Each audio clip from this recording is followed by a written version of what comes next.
All right, welcome back, everybody. 14 minutes to the top of the hour. Welcome to this Monday morning. Let's go over to Blain Herman now. He's at the SADC forum that's taking place at the Zimbali Lodge Conference Centre in KwaZulu-Natal. Blain, a very good morning to you. What's going to be happening there this morning? Yeah, very good morning to you, Leanne. Good morning, everybody. Live from northern KwaZulu-Natal. And it is indeed for an important gathering, the 37th Plenary Assembly of the Southern African Development Community's Parliamentary Forum.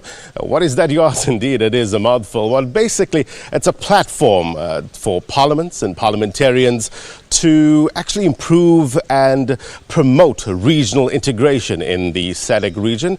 And this is done through parliamentary involvement. Now, when we're talking about regional integration, we're actually talking about the partnerships as well as the agreements between neighboring states. And this can range anywhere between social, economic and political cooperation. Now, we have 14 members of the SADC present here in KwaZulu-Natal today, and they will be here for the rest of the week and largely represented by the National Assembly speakers in the various parliaments.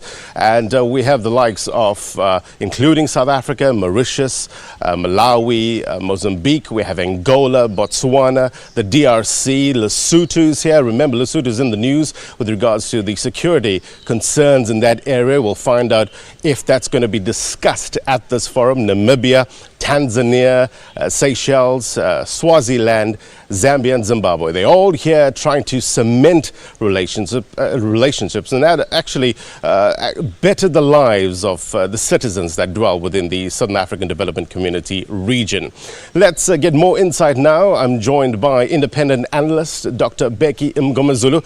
He's live with us here. Thank you very much indeed for your time, Doctor. Firstly, it's billed as an important gathering, isn't it? Just give us a sense of how important this gathering is in terms of the SADC region. Yeah, thank you very much. I think this gathering is very important. It happens at a time when the SADC region is facing a number of difficulties, politically speaking, and also economically. If you look at the case of Lesotho, for instance, somebody has just been assassinated. Mahua has just been assassinated recently. And then in South Africa, we just had the so-called xenophobic attacks, which I refer to as Afrophobic attacks. And our economies are not doing well. We have Burundi that is causing problems for the continent. So there are quite a number of issues that are pertinent to the continent and also to SADC specifically, because the forum is specifically on the SADC region. So the forum is very important. Yeah, this theme this year is industrialization and regional integration in the SADC region, the role of parliaments. What is the role of parliament? Everything that happens in any country revolves around the parliament, because that is where deliberations take place.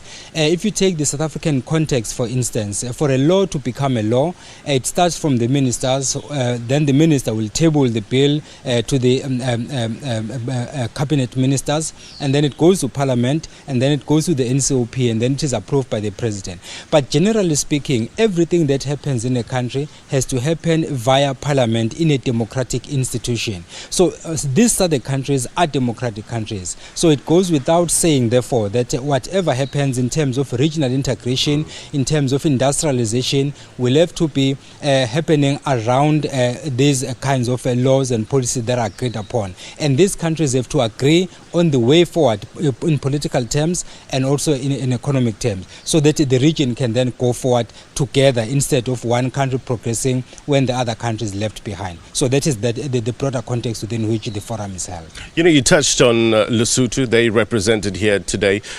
In terms of how that situation in that country, we know about the security concerns in that country. How can that situation be handled here, or should it be handled at this forum? As we recall, South Africa has been saddled with the responsibility of bringing political calm in the region.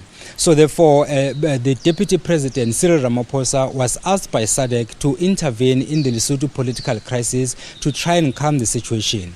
Consequently, then we had the elections that took place in Lesotho in a relatively stable political environment. Unfortunately, then just soon after the elections, we now have the assassination of the former general, and then the South African pathologists have been sent to Lesotho to establish the exact cause of death so that at least they can then report to the officials that be. So basically it's very critical then for SADC to monitor the situation and try to contain it before it escalates, because if there is a problem in one SADC country, that affects the entire region as a whole.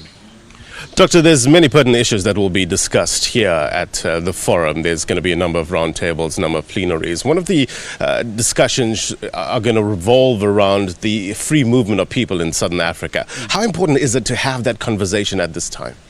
It's very critical because if you look at the Scandinavian countries, for example, you have one passport for one country, and then once you are there, you can move around with relative ease. Unfortunately, with regards to Africa as a whole and SADC in particular, you need almost a visa to go to any of these countries. So then that then limits the movement of people, and it affects tourism, it affects political integration, it affects economic integration. So basically, even trade that we are talking about, which is supposed to uplift the region, doesn't happen very well simply because people's movements is curtailed. So then if free movement is adhered to, then it will mean that politicians will move around, those who are involved in the business sector will move around, students will move around in terms of student exchange programs. So there will be a number of benefits if this movement is contained and is controlled, because the other thing is you cannot just allow free movement which is not controlled. So it has to happen within a particular context, and these African leaders have to agree as to how they want to manage this free movement. We're actually talking about labor mobility here, isn't it? For instance, if a country has a surplus of doctors, they can be useful to assist other neighboring states whose healthcare systems are inefficient or inadequate. Is that what we're talking about, isn't it? Absolutely. But I think in doing that, we have to learn from history. We know, for example, that in the East African region, there was the East African Community, which operated between 1967 and 1977. One of the reasons why the EAC was disbanded was simply because countries pushed national interest as opposed to regional interest.